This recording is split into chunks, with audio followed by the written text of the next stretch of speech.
The overlay functionality from Revolution Lightboards Studio Packages can be used with any application that you can find on a computer. Here are 4 examples that are commonly used. The first is a slideshow presentation software. People typically use PowerPoint. In this example, I will use Google Slides. So I've prepared a set of slides that have black backgrounds.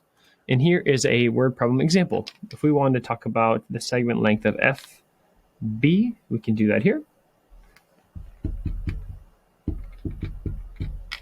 The next program is a spreadsheet program. In this case, we are going to utilize Google Sheets. I have changed all of the background fills to black, the borders to white, and the font colors to white as well. So if we wanted to take 5 plus 6 and then add those together, you can do so while still being a part of the presentation. Now, of course, if you don't want to hang out behind the cells, you can Windows Snap and put that to your right. This is an example of how you can use them together at the same time. We still have Google Slides up in the background. Google Sheets are up here in the front. Next option, Desmos, graphing calculator that you can find on the internet utilizing an internet browser.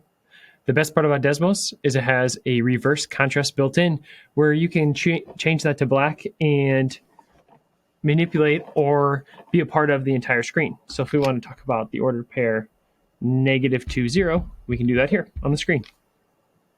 And then lastly, the PHeT Simulations from the University of Colorado Boulder.